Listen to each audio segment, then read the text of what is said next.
everyone, and welcome back to Agents of Damned, our Let's Play D&D podcast featuring myself, your sometimes benevolent, often malevolent Dungeon Master, Jordan Roman. And, as always, I am joined by my fellow players. Hi guys, I'm Katie, and I play Safe. Hey guys, I'm Christina, and I play Wintera. And I'm Drew McClan, and by the fabulous foyer of Bahamut, I play the good Dr. Arlo Aegon. So, we got ourselves a new mission ahead of us, and, in light of that, I have something I realized I need to address. Oh no.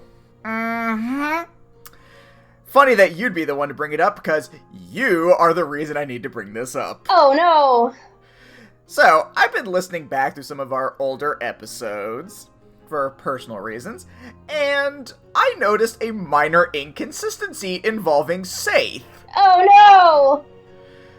You remember those absolute dogshit stealth rolls you've been doing? Yeah. So, I think I first noticed this during the corpse flower fight, if you guys happen to remember that. When you rolled a stealth check, and I think you called like a 29 or something ridiculous. Believable based on where you were at, but all the same. Then you took it back and realized you, and I quote, forgot to apply the Big Betty bonus. And so it somehow jumped up to a 38. Yeah. You did not double your proficiency, which is what it does. You doubled your stealth modifier, which is super different. Oh. And so very broken. Yeah, Katie, how could you not know the difference between your proficiency modifier and your stealth modifier? What an asshole, am I right? Moving on. Go on. Do the recap, you butthead. So, last time, the agents received their briefing on their next mission. They were to head to the military outpost and training base Ruinspoke, within the heart of the Timanther Empire. Their mission was twofold: recover a set of stolen Ioun stones, and return them to HQ for safekeeping while avoiding leaking knowledge of these stones to the Empire, as well as rescuing the missing Friday Night Fun Pals, who were originally sent to retrieve the stones. However, the complications didn't end there. Timanther was Arlo's old home, and, for reasons not yet made fully clear to the group, Arlo could not be recognized while there for any reason. To counter this, Arlo was provided a modified Hat of Disguise, which gave him the appearance of a red dragonborn, and he was told to adopt a temporary new name and dialect more appropriate for his new crimson hue. The agents also learned, while being told about their new anti-Ash equipment, that Odart was originally from Shadowfell, just as Ash himself had claimed to be. While annoying the daylights out of his allies, Arlo and the others revisited Alar to receive modifications to their armor. During this exchange, Alar had his Peggy coat on full display, placing a ward on Saith's new armor and refusing to give it to her until she submitted to his authority on fashion. She reluctantly agreed, and the agents made their way begrudgingly over to visit Rick Slavenly to partake in his wares, including 2 Pearls of Power for Arlo and Wintera, and a black pudding for Saith. Before departing, Wintera went to visit Bookworm in the archives to tell her about a scavenger hunt she had left the Silent Giantess in the hopes of learning more about her. Before departing, Wintera asked Odart what he was, curious about his Shadowfell origins, and the vision she had received of him looking the same at the founding of Damned 20 years ago. However, he only responded that he was a human child, and nothing more. With that, the agents were sent to the capital city of Dyrad Thymar to meet their escort to the town of Ruinspoke. And thus we resume our tale. But before that, I do still have some super minor bookkeeping that we need to do real quick. First of all, everyone, roll me a d20. 19. 15. 12. Cool. Okay, now, second thing of note, I forgot to address last time, you are all level 7! Yay! Only had like 2 or 3 episodes to mention this, forgot every single time. Good job. Do you guys want to go over real quick what your newfound powers are, or do we just want to let them find out as happens? I do want to note that we did forget the most important part of the last episode in the recap.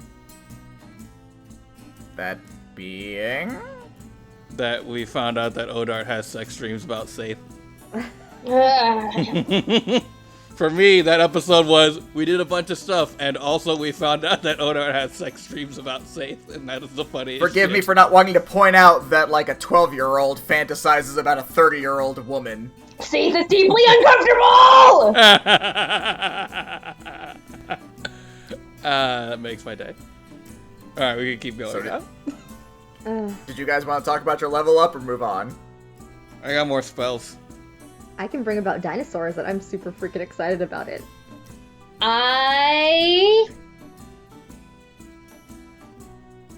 pull my app up again. You have crossbow expert and uncanny dodge. That. Oh, I took the actor feat. Excuse me? Nah, I didn't. About to say, you shouldn't have an ability score increase yet. You're 7, damn you. I know what those happen at. You ain't no fighter. Back off.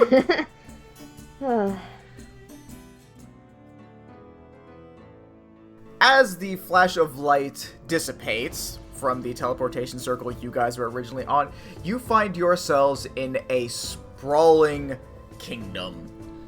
There are stone architecture as far as the eye can see, beautiful stoneways. All of it is made almost in a way that appears dwarvish, but with slight modifications, mostly in the metalworking that you can see sort of accenting a lot of the buildings and structures. Metalwork that is definitely more distinctly Dragonborn. It almost seems like this city, despite being in the heart of the Dragonborn Empire, is actually decently dwarvish as well. So as you guys appear there, you are greeted by a brass Dragonborn. And he comes over to you guys as, okay, y'all must be the secondary recruit from the their dam place. Am I right? Yes, sir. Now, Arlo, you recognize this person. He was actually one of your closer compatriots, and dare I even say, one of your closer friends during your time training at the military academy, and even when you were at Ruinspoke doing your field training.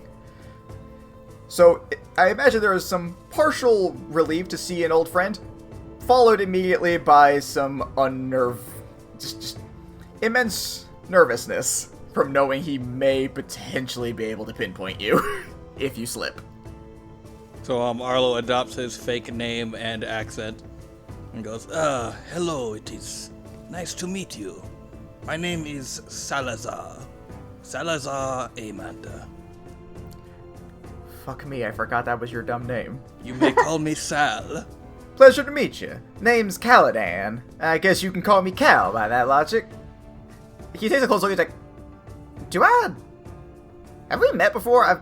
You look kinda, like, I can't quite place it, but Nope. I feel like I've seen you somewhere. Nope, impossible. I just have one of those kinds of faces. Never been here before. Like, you never, like, you don't have, like, no military experience? Not even a little bit. Nope. Never been around here. No military, nothing. I'm from a humble farming village in Farm Town. Yes. Farmtown. That's the name of your hometown. It's Farmtown, isn't it? Yes, that is the name of my hometown, Sith. Thank you very much for reiterating. I know it is hard for you to remember with your horrible brain injury. Roll deception. I want you to know it was gonna be with disadvantage, but I'm considering what Saith did as the help action, so it cancels out. You're fucking welcome. That is going to be a 16 plus 0, which is 16. This is gonna be a fun mission. Well, I mean, I guess it might just be one of them faces. I don't know. Well, I'm here to guide y'all over to Ruinspoke, so, what do you say we head on in the carriage and, get on them? That would be great! When Tara sees the carriage and she's just like, oh, I've actually never really seen one of these in person this close before. This is so exciting. Really? You ain't never seen a carriage before? She's from the woods! The deep woods! Ah, gotcha. Well, we'll be sure to make this a memorable first experience. Hop on in, little lady. When Tara looks at herself and kind of holds her hands out as he says little lady, she's like quizzically looking at him. I don't think anyone other than my father has ever called me little before, but sure. He just kind of looks over to, I guess, Sal and Saith. Really, like, is she just not used to common colloquialisms and such? Deep woods! Right. I will bear that in mind going forward. Alright, did not mean any disrespect. Let's head on out. He said, bear. Ha ha ha. Fucking I hate you all so much. It's funny because when Tara's a bear.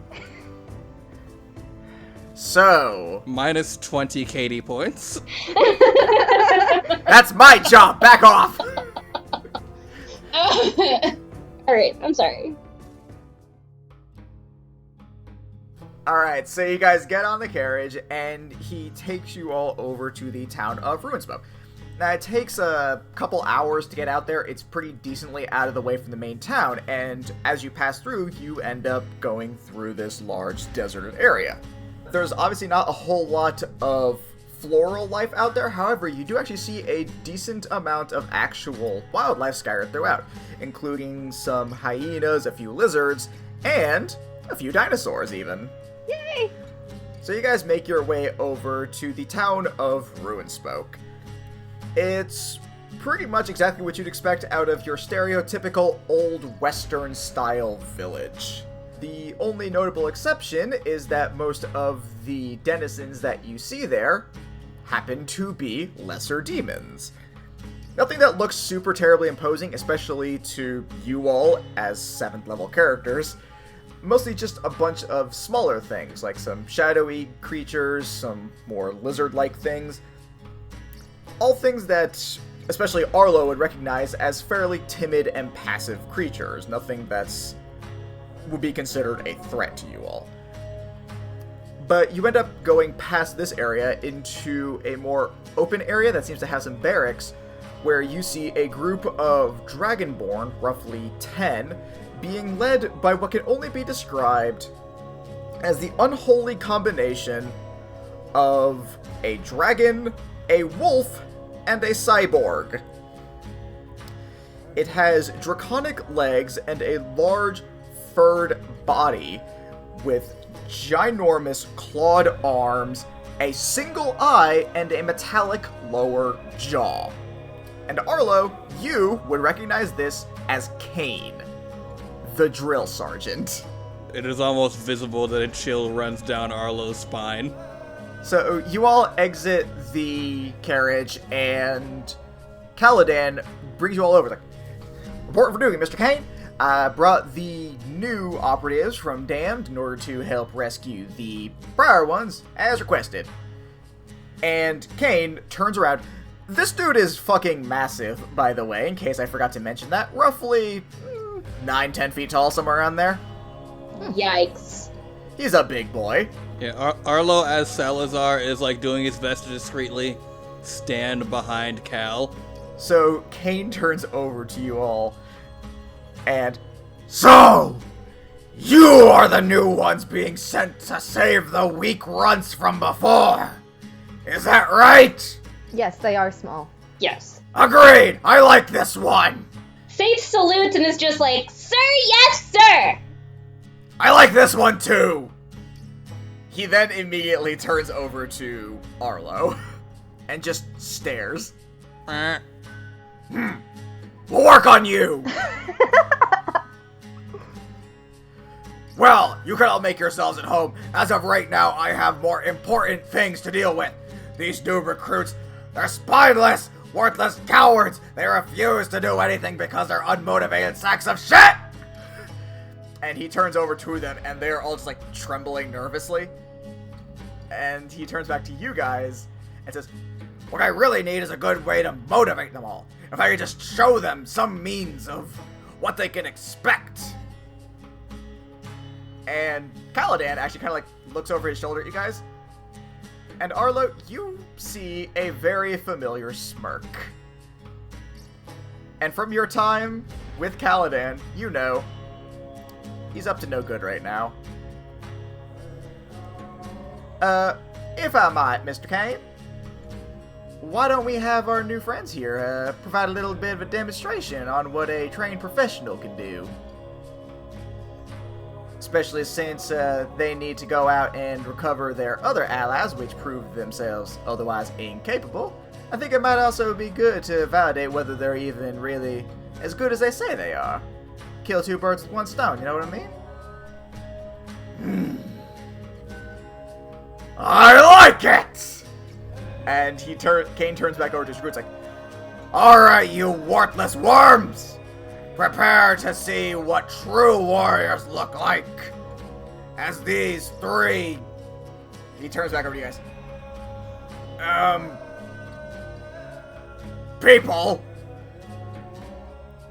shall show their true skills as government agents by taking the trial of shadows. Arlo goes, Oh, doubly so for you, because you remember the trial of shadows from your time training. And Arlo, you never passed it once. It is the one thing you hated doing more than anything, because it was so imposing, so difficult, it was impossible. And you have to do it now with an audience. Arlo goes, before we begin, I do have to use the restroom. It has been a very long trip over. Don't worry, you'll be pissing yourself before you know it. Time to begin! Damn it. So, Kane slams his hand down on the ground, and you see from his fingertips 3 shadows bolt out towards you all and shoot out from the ground, roughly your own respective heights. They begin to take shape, and you realize they form silhouettes of the 3 of you. Where eyes would be, white circles flash open, followed by jagged, toothy grins of pure white amidst the inky blackness that they are. I hate it. Saith, for you, it's especially eerie, almost like looking in a mirror. Fair enough. Everyone, roll initiative. Got a 15. 17. 18. Okay, so, your shadows go first. Now, each of them is going to pull out their own respective weapons, which, again, mirror your own. So, the Arlo Shadow pulls out a Warhammer, the Terra Shadow pulls out a Scimitar, and the Saith Shadow actually pulls out the Short Sword. And they all charge at you. First one's going to be against Arlo, and that's gonna miss. Next is the Wintera one. That is faux show gonna hit. You take 10 psychic damage. Oh, okay. Finally, the Saith one. Misses like a bitch. Get it. Terra, you're up. Okay, so Tara gets hit and she snarls at this thing, and she immediately is gonna shift into her bear form, and she continues like growling at it, and she is going to have. Were there any rules explained to us, or was he basically just like fight them? Is that what he said?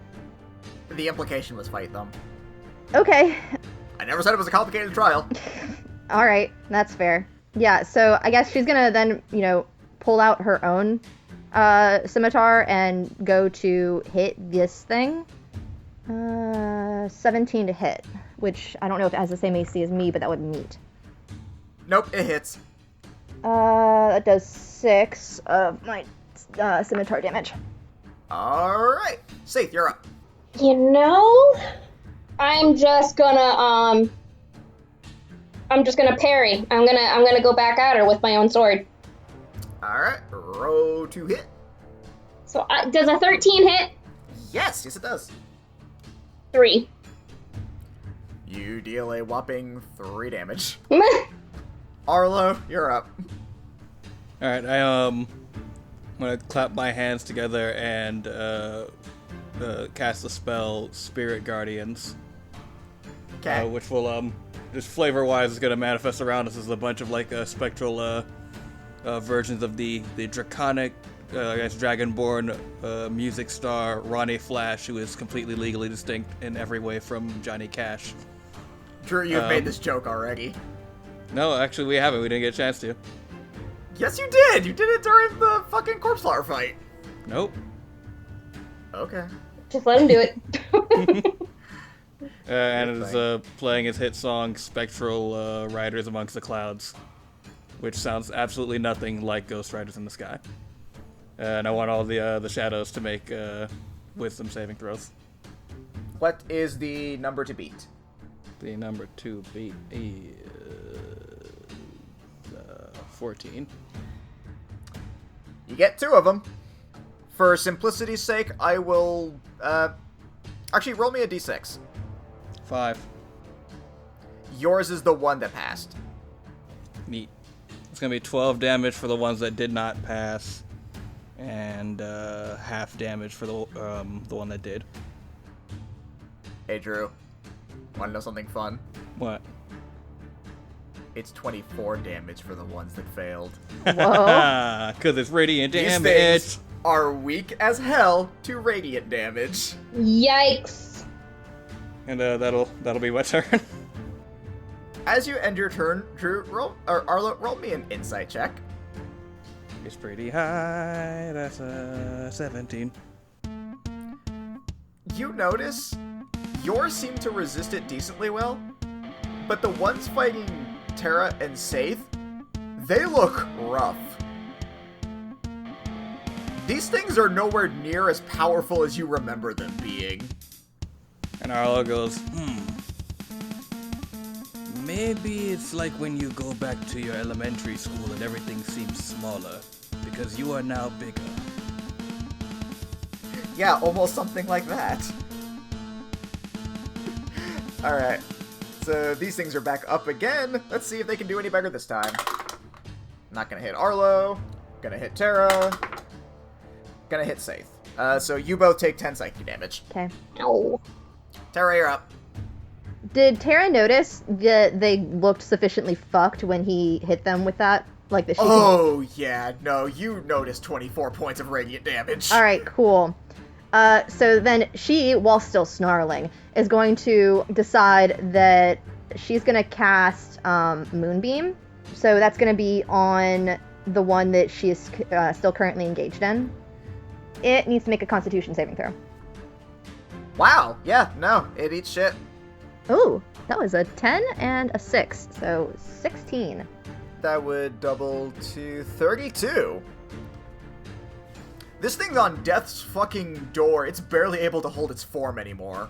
That's exciting. Do you have anything else?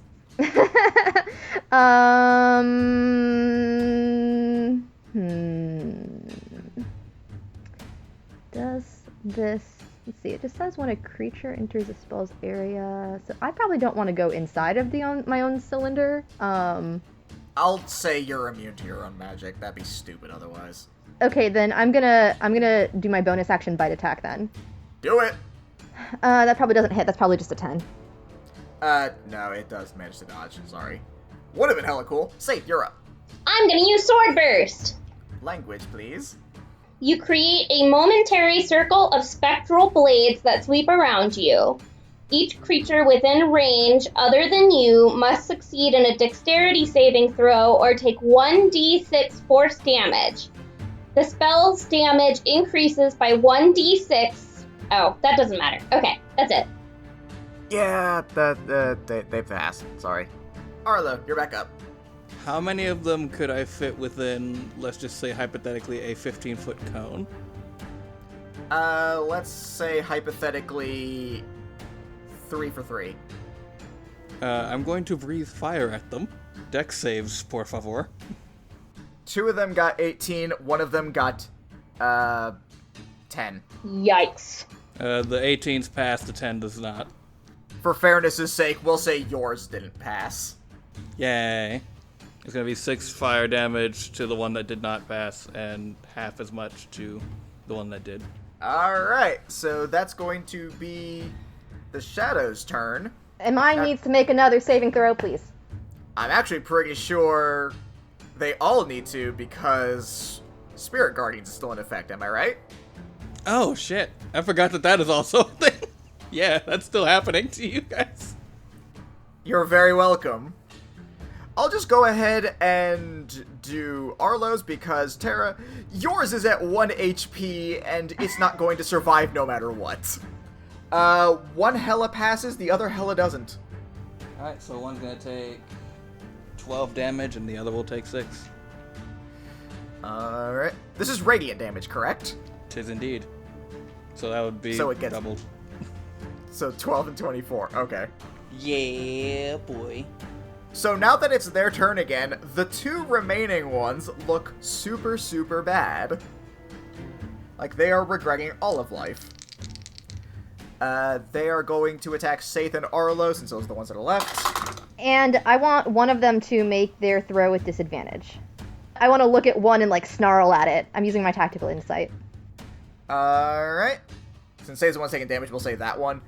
And you hear Pendleton from inside your mind say, "Hey, these things look like they kinda suck a little bit. Why don't you snarl at it?"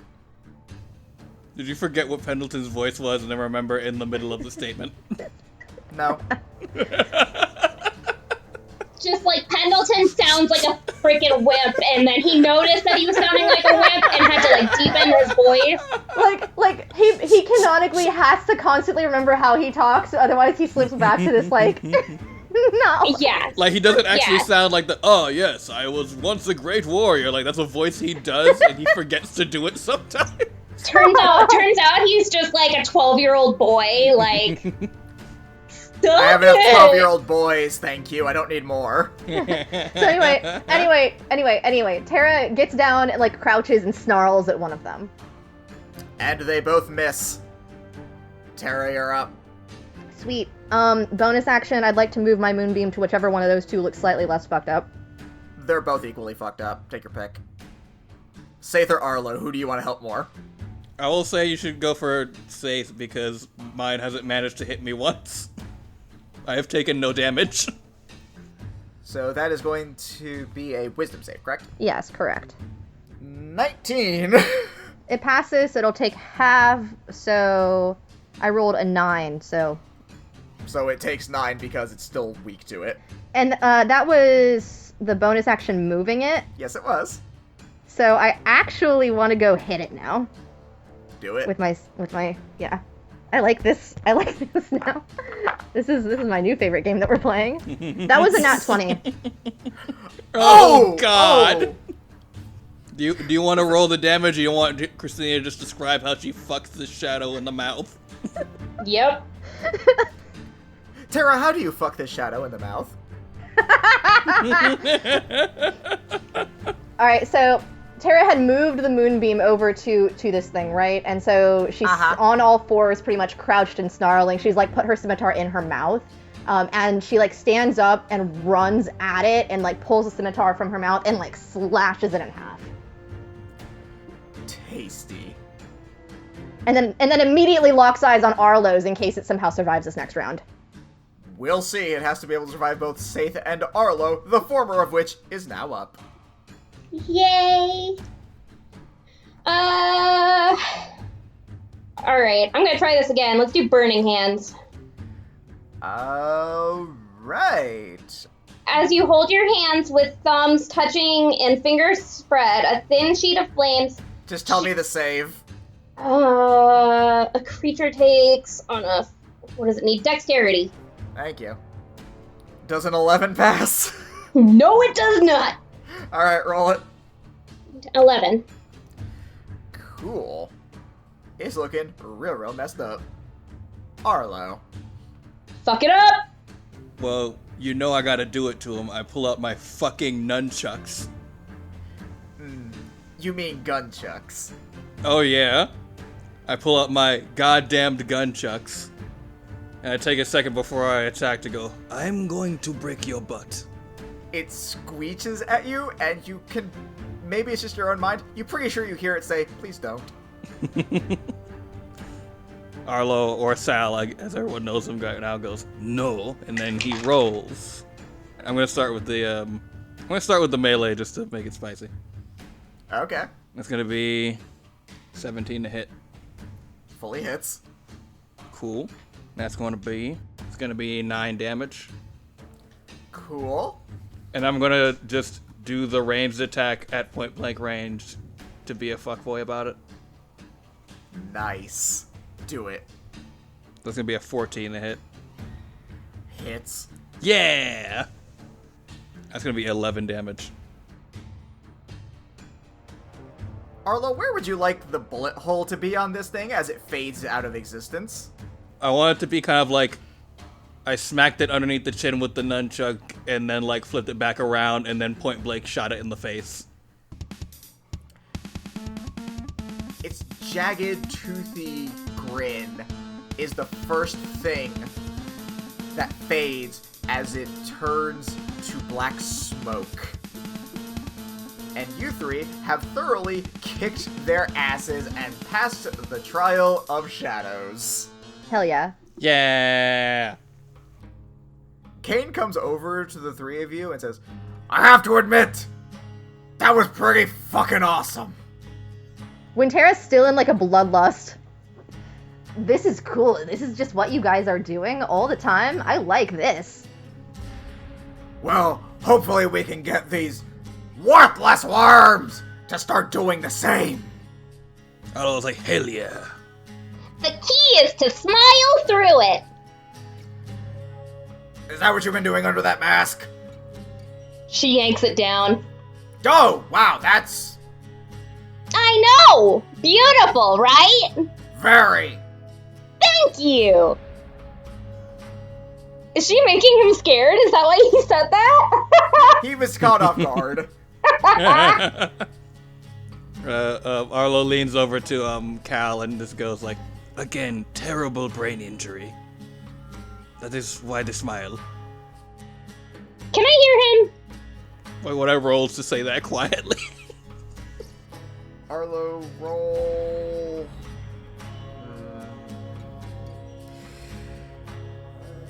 I keep leaning over to Dex, but this isn't like, or stealth, but this isn't necessarily Dex based.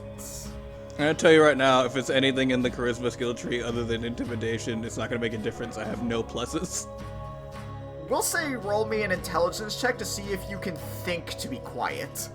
Neat. I am a moderately smart boy. That does not matter, as that is an 11. Amidst having to remember your new name and keep up this accent that is super not your natural accent, you're a little louder than you meant to be. I'm gonna smack him on the back of the head with my tail. Oh! We let those things fly. She has these muscle spasms, again, from the terrible brain injury that she has sustained. I'm gonna smack him again before he finishes his sentence. Friend, I think you really should stop patronizing her. That just seems to be doing nothing for you. I will consider that. I will absolutely kick your ass, Sal. How about I show y'all to your quarters for while you're here? Yes, that would be great. Thanks, Cal. Don't mention it. And he starts kind of like nervously walking off, kind of just trying to process the everything.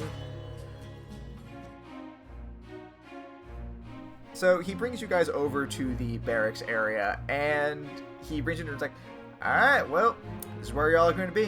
Whenever you guys are ready to head on over to the ruins, just be sure to let me know.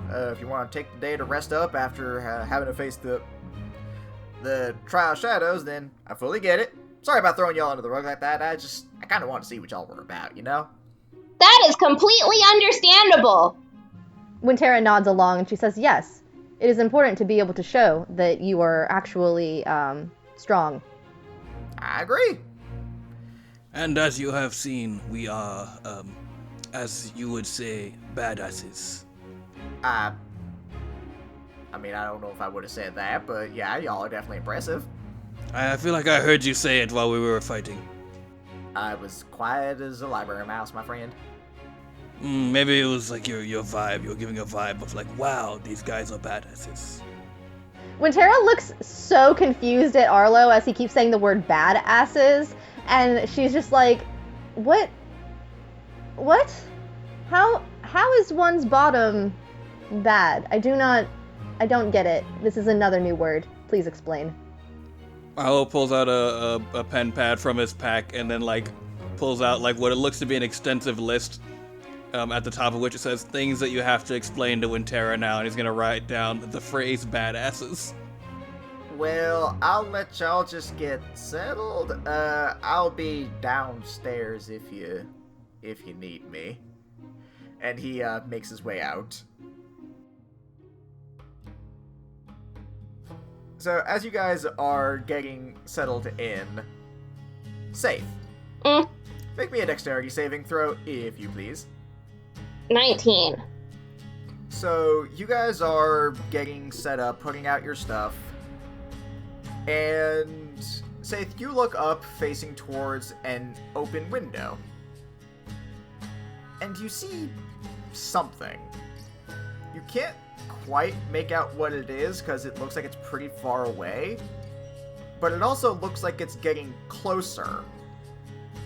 And then all of a sudden it is right in your face, literally on your face, as it smacks you and you fall to the ground. How did I fail with a 19? Because it was a DC 20. Oh, fuck. Alright, well, fair enough. That's how!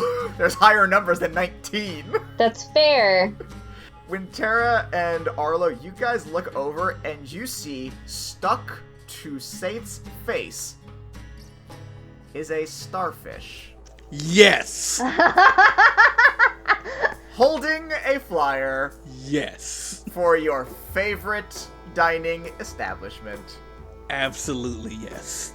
You just hear like,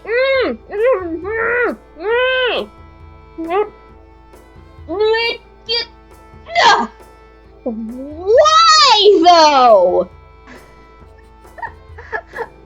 Safe. And I say this with sincerity. Why not?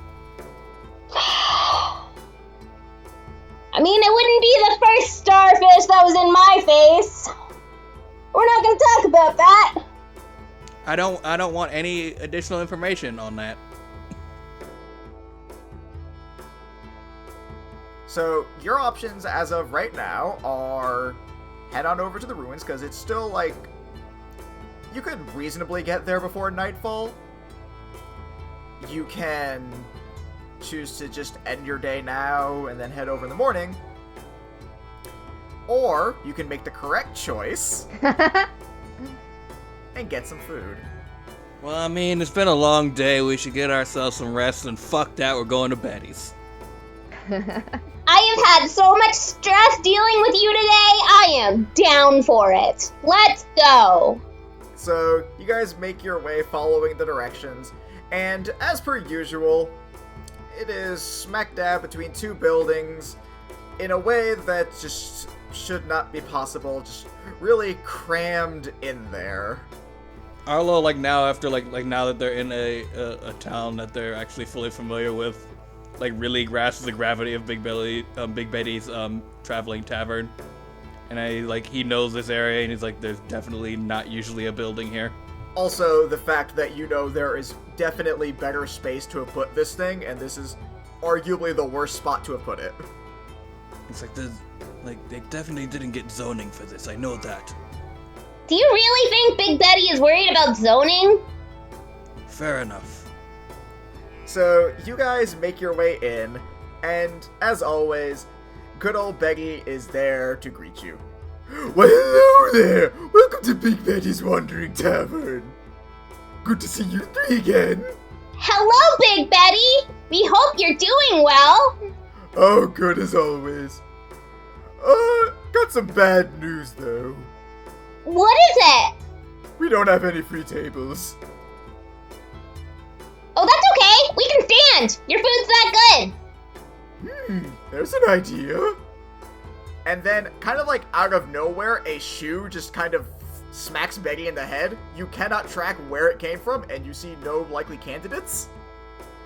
Like, oh, right, I almost forgot. We have a bar now. Oh. You can just sit there. Oh, good. I certainly need a drink. Excellent. It's right over there. And she points to his long bar top next to the organs where L and R are located, the two left severed hands. And polishing a glass, you see a bipedal pufferfish wearing a bow tie. Yes. Well, I know what my next drawing will be. I love him. In fact, Arlo, you recognize him as the same one that gave you the flyer. Yay. It's Sweetie Puffy Boy. It's Sweetie Puffy Boy! You guys make your way over to the bar. He looks up at you guys and says, "Ah, hello there. Welcome to bar."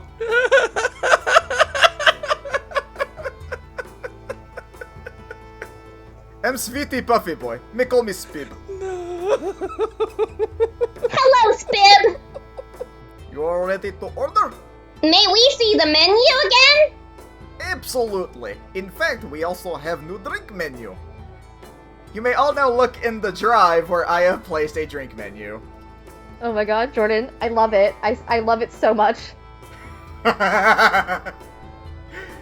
So I assume Betty's backwash is what we've normally been receiving. Uh-huh. I don't like that. I don't like that. You fed us that. To be fair, you've only had it once. Betty's backwash. We put booze in a mug, and Betty, I think the waitress, not sure, spits in it.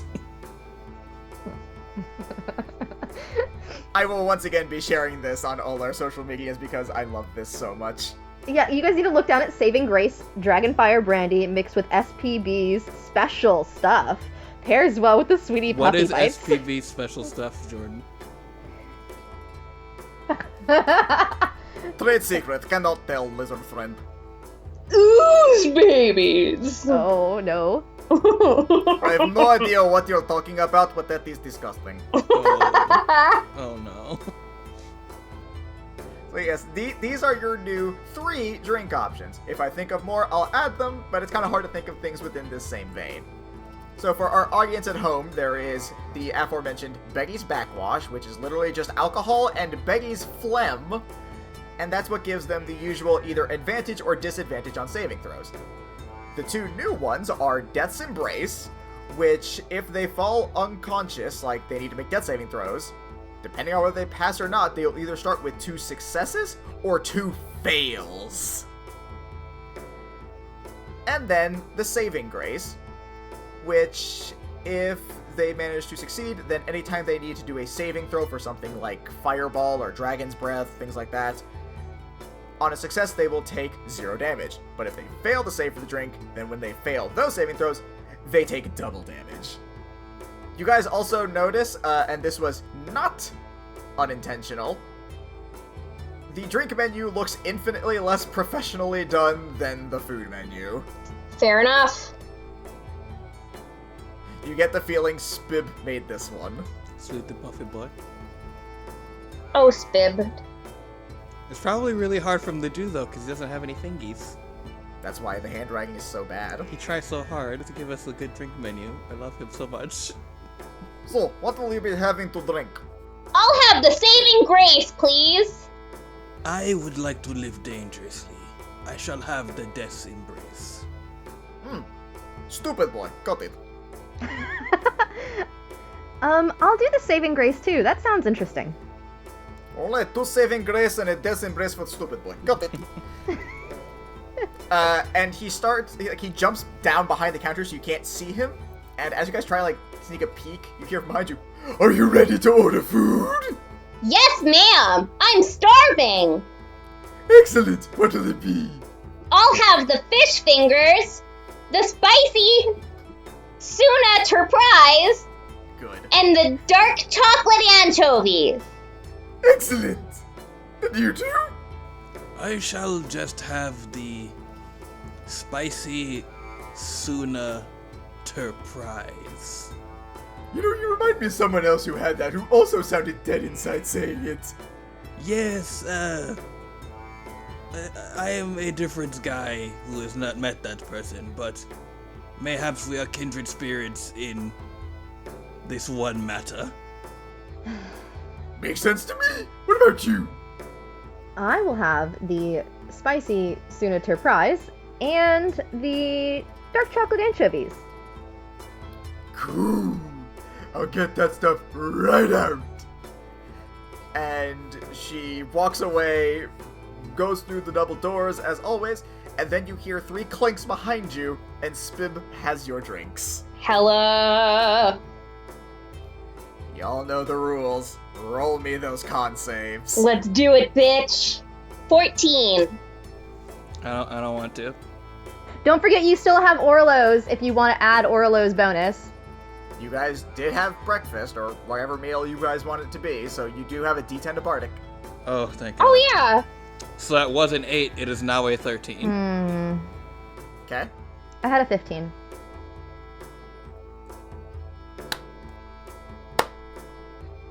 Oh, God. Oh, no. I finally got you fuckers to fail. Oh, bitch.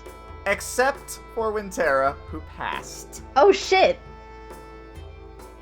You get the additional bonus for having 0 damage when you succeed on a saving throw for an attack. Oh shit, but Safe doesn't. Saith has the opposite, where if she fails, damage is automatically doubled, and if Arlo ever goes down for any reason, he will have 2 automatic death save fails. Oh shit. I thought I could make it and then essentially be immortal for the whole mission and then just like be very reckless. You fool. Your pride. Unfortunately, that's not what happened. I forgot to add my save modifier! God, you're gonna give me a fucking aneurysm by the end of this. Yeah, fair enough. So in which case, Arlo's the only one who does not have a good time with his drink, and now has to play super carefully during what's supposed to be his prerequisite story mission. Yeah, Arlo is just like coughing up and he's like, ugh! What the hell is that made of? He's made of old Feywild scotch and some shit that we found in the house special. It is not good. I don't like it. Ours was good.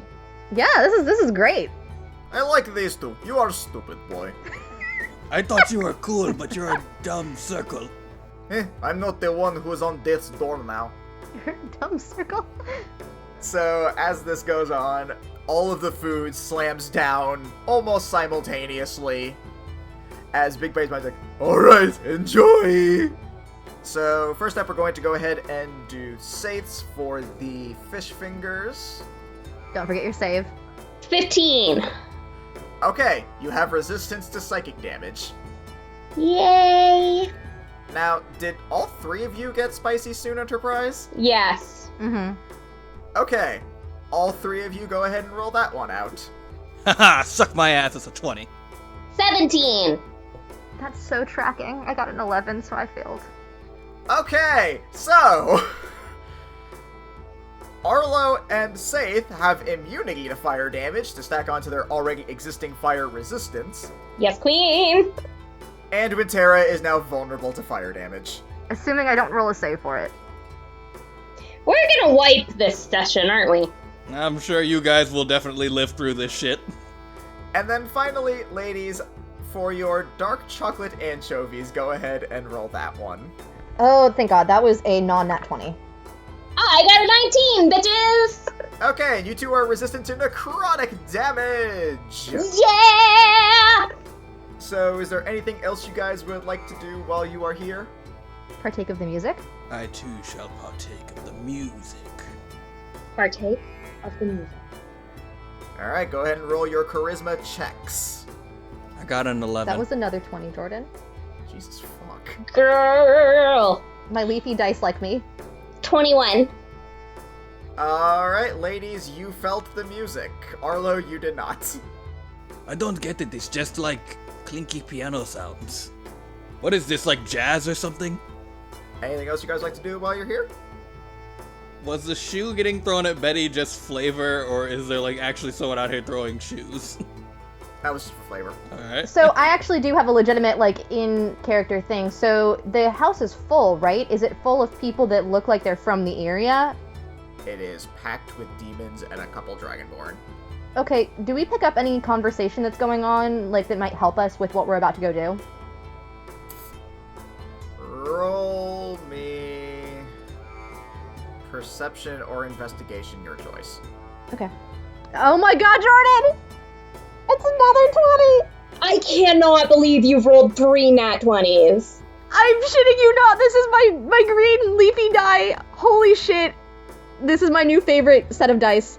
Holy shit! And so that was a 20 on the die, and then my perception is just +6 because I already have proficiency in it.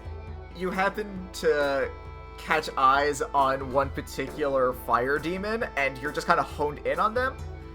But you also happen to hear that the people before, like, they're kind of like talking about you guys, since you specifically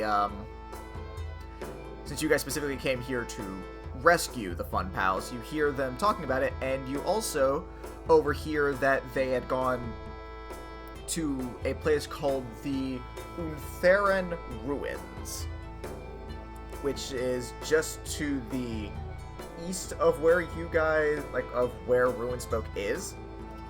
And you also hear them say that they had overheard a rumor that the ruins had been overtaken by gnolls. And that's what you're able to glean from that. Oh, hyena creatures. Yes, hyena creatures. Do we know what those are?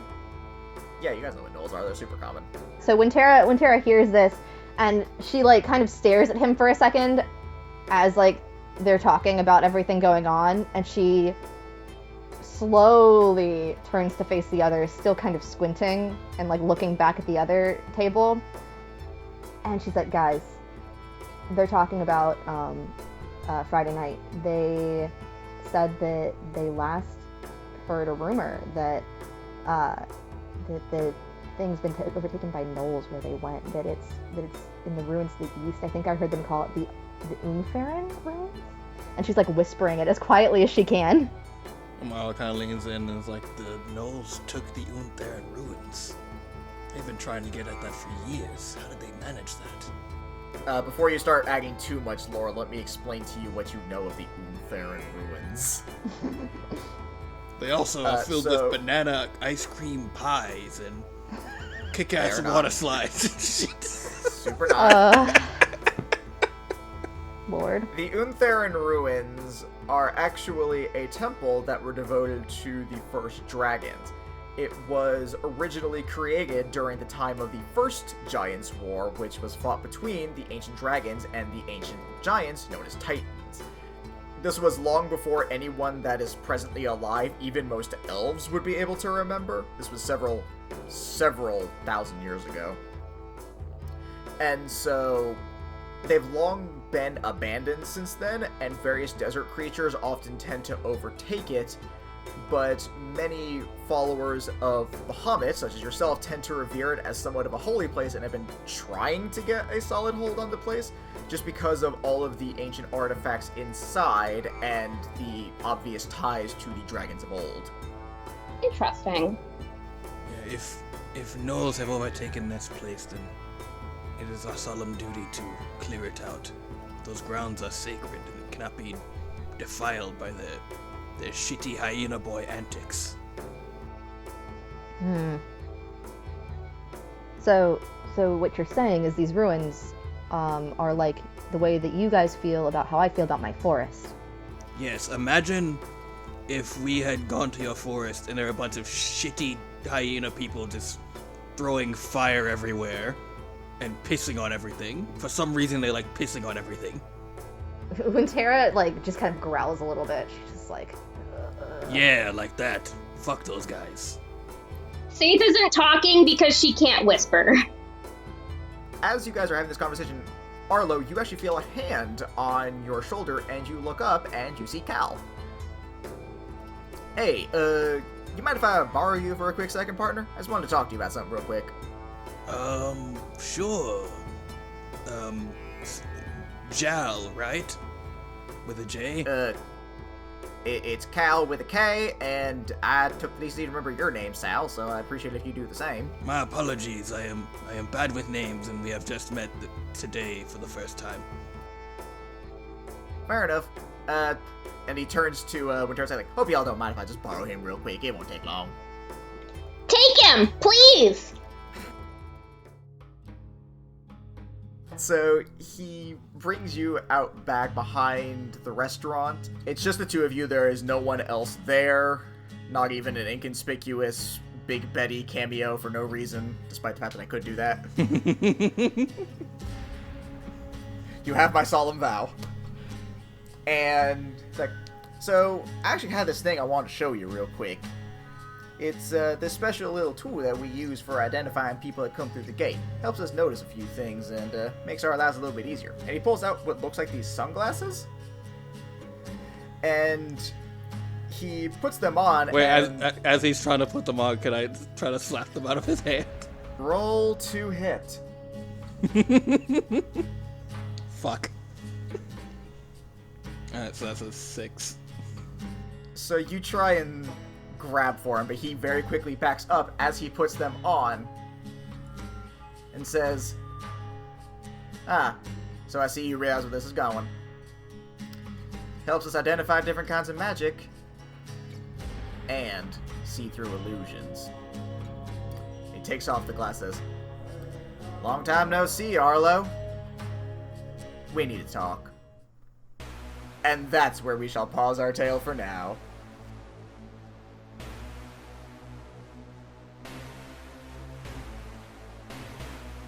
Hey guys, thank you all so much for listening. Be sure to listen to the end for a little blooper that didn't make it into the episode proper. We're adding those at the end of each episode as a little something to those who listen until the very end. But before that, we have some plugs and promotions. For anyone in the South Charlotte area, check out Just Cheesecakes by Tina Rose on Facebook. They're a local bakery that specializes in, you guessed it, cheesecakes. They do custom orders and delivery, so it's a quick and easy way to satisfy your sweet tooth. We are also partnered with Black Feather Graphics. They've helped us with the show before, designing our logo and official art used on our social media. They've recently started to specialize in apparel, so check them out at blackfeathergraphics.com. Finally, our own Drew McLean is the fitness genius behind Kinetic Concepts. When he's not reciting the holy scriptures of Bahamut, Drew is a personal trainer that customizes your workout to your own needs. He's helped me get in fighting shape and is also helping my brother to prepare for a marathon. To get yourself in shape, just find Kinetic Concepts on Instagram. If you want to support the show, follow us on Facebook and Instagram at Agents of Damned, and on Twitter at Agents of D. We also have a Patreon at Agents of Damned, where we post episodes a week before their standard release, alongside our after show, Peek Behind the Screen, where we talk about what happened in the episode and what we think will happen next. Finally, check out our website at agentsofdamned.wordpress.com, where you can get access to full transcriptions of every episode and learn a little bit about the show's creators. Until next time, bye!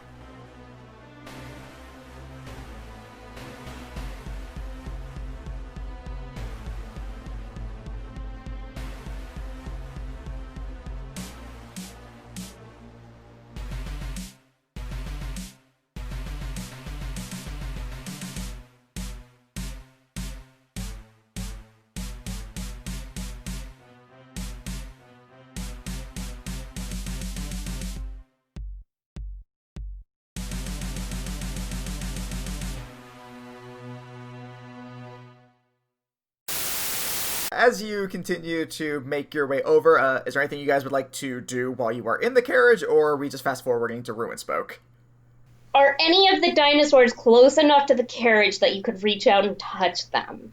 Absolutely not! Damn, That all sounds right. like a generally very bad idea. Yeah, Katie, do you know what a dinosaur is? Okay, but my favorite dinosaur is a brontosaurus, and they're just gentle giant babies. We don't have any proof that they were gentle in any way, shape, or Gentle form. giant babies! Okay, so ignoring prehistoric history as told by the land before time. So our new mission is to get after- some tree stars, right? God damn it. Also, Katie, if we encounter a Brontosaurus, we need to run in the other direction because those things I can't even summon. Oh God. They are big boys. Also, I recognize that you're not yourself right now because you can't be. But keep going. Keep going and see what happens. Salamander. She did threaten to kill us the very, very first day we ever interacted with The very first day. Yes, I would but just keep that in mind. the longer that I know her, the more I think she's probably not gonna. When Tara just side-eyes the daggers that are just constantly, like, on Saith's belt and, like, in the places Tara has seen her pull them out of hiding from. There's a lot of hiding places. I will say, like, I feel like Saith is like that one character that's in every movie where, like, they go into, like, some kind of tavern where they're like, alright, you have to get rid of your weapons. And, like, everyone disarms, but, like, the one character takes, like, 20 minutes longer than everyone else because they're taking out, like, 40 knives. And then someone gives them a look of, like, come on now, all of your weapons. Yeah, and then they... I'm pretty sure we made this equivalency in a peek behind the screen once. You remember the beach day? She had at least 3 daggers on her on the beach day. That's it? At least. That's it. Where were they? It's a girl's secret. You'll never know. I'm getting weird Pokemon flashbacks to that one girl who implies that she hides. Where do I keep my Pokeballs? Nope. Woman's secret. No. I remember, like, coming upon that. And, like, the first time I was like a child, I think. And so I was like, this doesn't register in my brain. And I, like, replayed it later. And I was like, oh, okay. I see what in the vagina. Okay, all right.